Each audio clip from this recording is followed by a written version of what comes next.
Welcome to the next episode of Thinkers. I have Pastor Tyler with me today, and we're going to be discussing a variety of topics to include discrimination and where we went wrong as a society. We're going to dive right into it.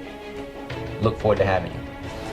What we're trying to do is we're trying to tackle some really hot subjects, and I want to get honest opinions from multiple sources. Today we have Pastor Tyler. Pastor Tyler, we have seen such divide in America over the past, let's just say, decades, not even recently. I mean, it's been pretty consistent. More so, in the past, since 9/11. We had a coming together for a couple of years, and then, we're all weary of war, weary of this, weary of that. Right. We're $20 trillion in debt as a country. We are broken it down to a point where it's not just about black, white, Indian, Asian religion. It's now about whether you're a Democrat, whether you're a Republican, what your views are. We're in a society today where people, if somebody offended somebody 38 years ago, they're bringing it up, and now they're being accused of being mistreated 38 years ago. Yes. If you're the same person you were at 38 years ago, I am so sorry for you, because we're supposed to grow and learn and mature. We all make mistakes. We just live in a society now where everything is real-time hate, real-time prejudice, real-time discrimination. Shows being canceled with Roseanne simply because a person has one rant, so you fire 100 people because of one person's problem. Wow. There's 100 people on that show that work, right, and you're firing everybody because of that one person's remark. Instead of giving them a personal responsibility and giving them an opportunity to correct, because we all make mistakes, we're all human. Exactly. So what are your thoughts on this divide that we have in racism and in discriminatory against religion? If a person's wearing a veil, oh my goodness, they must be a terrorist. If a person is walking around with a with a beard on, it's holy macaroni, man. They're homegrown. Right. If a person has a difference of opinion from what's going on, oh my goodness, you're a terrorist of some sort. We're all being labeled. We're all living in a world of fear. We're all living in such a different world than we grew up in. Yes, I agree. I'm an advocate for going back to basics, and I'm really this going back to basics is we can't go back to the 50s, we can't go back to the 70s. I completely understand this. What I'm trying to do is, when we go back to basics, I mean, trying to reinvent it into, reintegrate the basics, the family, the core, the community, right. The things that make up a good nation, like we used to be. We used to be about the government doing things to enhance the ability for people for one parent, to stay home and take care of the family. Now we live in a world where, people don't have any opportunities because of the color of their skin, right, instead of standing up in one voice. I know many people of every ethnicity that have BMWs and Ferraris, and you know what I mean? But people don't take that personal responsibility anymore about who we are and what we do and how we achieve. True. Because success is not measured by money, in my opinion. It's measured by whatever makes you happy. If you achieved what makes you happy, then you're successful. Exactly. So what are you, and I know I went into the explanation way too much, but I'm so passionate about it. So please share your opinion on what you think your personal thoughts are, just right off the cuff. You don't even... On everything on that hate, you said. the segregation. My personal opinion is, and I base it, and I won't read the scriptures because I know we're time, but my personal opinion is based on my faith in God's word and what 2 Timothy chapter 3 verses 1 through 5 state, and it describes the condition that man has willfully chosen to walk in. Hate is a choice. It's something, children aren't born to hate. When children come out, whether they are black, white, Asian, Hispanic, whatever the case may be, they don't learn hate until they've been taught hate. And it's an adult choice to teach a child hate. Then the child grows up with that standard. It's like, okay, well, my mom and dad say, you don't like this person because of their skin, or you don't like this person because of their religion. The child really didn't have a choice. It's not until they get much older. Now they have a choice. Do I follow this, or do I take the personal responsibility for myself, and I get to know these individuals. I get to listen to their story. So I believe a lot of what we have that goes on today, it's taught. The same way that a person can be taught to hate, a person can be taught how how to love. You can look at an individual regardless to whether they are wearing, a Rastafarian hat or they are draped. The women are all covered in their cultural or traditional clothing, regardless to how they look on the outside, because I know that God doesn't judge the outside. He doesn't look on the outside. God looks at the heart. We spend entirely too much time looking on the outside of people. We look at color. We look at finance. We look at we look at the political parties.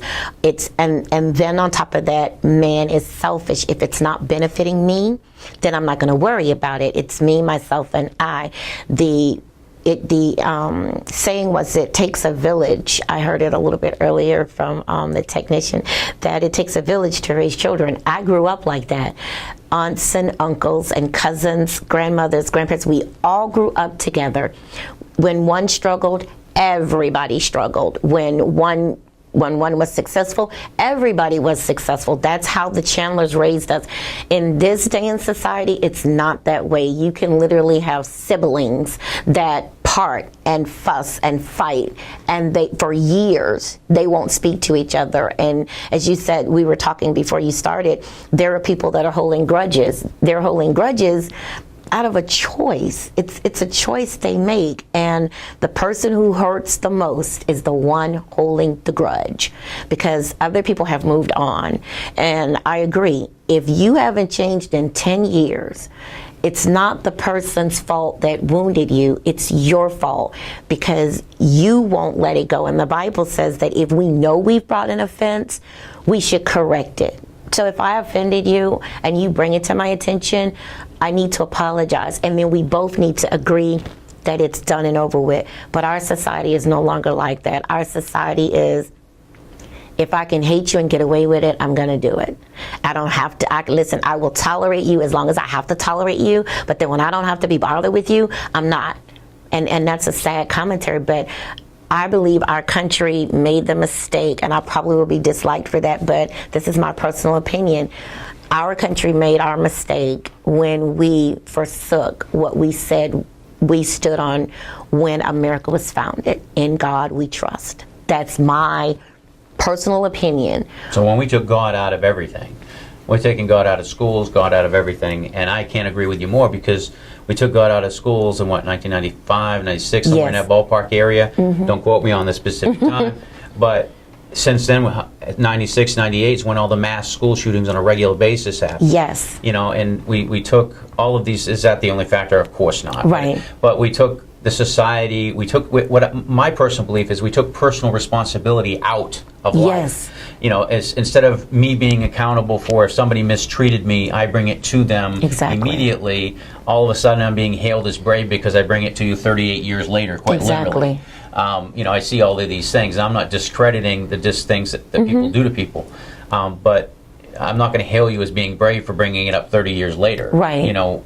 You're brave if you bring it up immediately. Stand up against the system. Yes. Because I believe what we feed grows. If we feed the hate, we feed the negative, just like you said, then it's going to grow. If we're learning this behavior, and it's becoming a generational gap. Yes. And it's such a tragedy. How we need to fight this and stop and reinstitute family values, community values. We need to find better ways to more empower the people, not to continually enable their current behavior. I agree. I believe also, and I would have to say, and I apologize to everyone that's watching, because I believe that religion in and of itself has contributed a lot to what's gone on, not just in America, but everywhere, because religion itself is divided. Some people go from one denomination to another denomination. One denomination puts another denomination down. If people see the church, and when I was growing up, people saw the church as the place to go for the answers of healing, for the community, for the world, for their spiritual walk with God.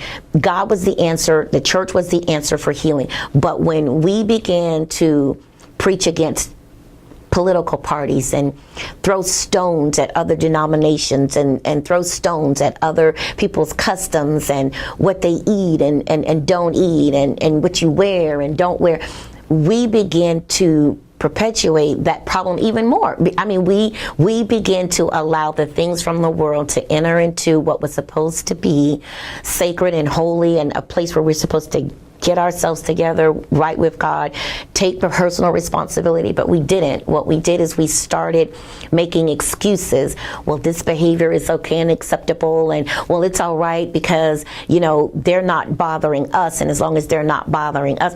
But it's not about whether they were bothering us or not. It was about the negativity that was being projected towards them. So what we feed grows. What we feed grows. So if we teach. We do. So if you're teaching it from behind the pulpit, instead of describing the difficult times that the Bible say will happen and then counteracting it with what he says we should be, the light of the world and the salt of the earth, instead of that, the salt literally has lost its savor. And now people look at religion or even God and they're like, I don't even want a part of that. If that's what it's all about, I don't want a part of that. And I know cases where people fight and get into arguments in board meetings, and they use profanity. They are fighting on church grounds. Well, how do you win anyone? How can you preach the message of love when there's hatred right there and no one's taking responsibility for it? No one's saying it's my fault or I apologize, I was out of character, because we're human and we do have flaws, but it can't be used as an excuse. You're so right on every level. I mean, we've taken, you know, what we allow, we teach. We're allowing this to continually perpetuate our strong. We're getting hatred in, and we're building a society around fear, around hate, Yes. around discrimination of all types, gender Yes. discrimination, religious Yes. discrimination, racial discrimination. It's not just about any one thing. Right. And we try to make it that way because that's how we try to justify our lives. But it's such an interesting subject that we're discussing because it's so complicated and everybody wants it to be so easy. Right. There's no easy answer to it. No. The bottom line for me is that we are all the sum culmination of our life's experience. We're all individuals.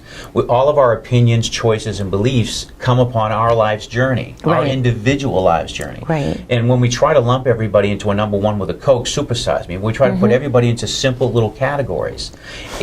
That's where the problem comes in. You can't take away somebody the way somebody thinks. Right. You can't take away somebody the way somebody feels. They have a right to feel, think, act the way they want to. But we're trying to create a society where you can't. It's illegal to say, I don't like you. Well, in my day, they had no problem telling you if you don't No, like they it or not. sure didn't. There wasn't discrimination. Right. Because there's never, there's lots of people I don't like, and it doesn't Exactly. matter. But we're creating a society where people aren't even having freedom of speech anymore. So I agree with you. I think I'd love to explore this with you. I'd be in more further than detail. happy to. More than happy to. Well, Pastor Tyler, I can't thank you enough for this time that you spent with me. That's awesome. I'm looking forward to it. Thank you so much for Thank sharing you. this. Thank and you. I look Thank forward you. to seeing you next week. Yes, sir. Yes, sir. Thank you, everybody. Join us next time.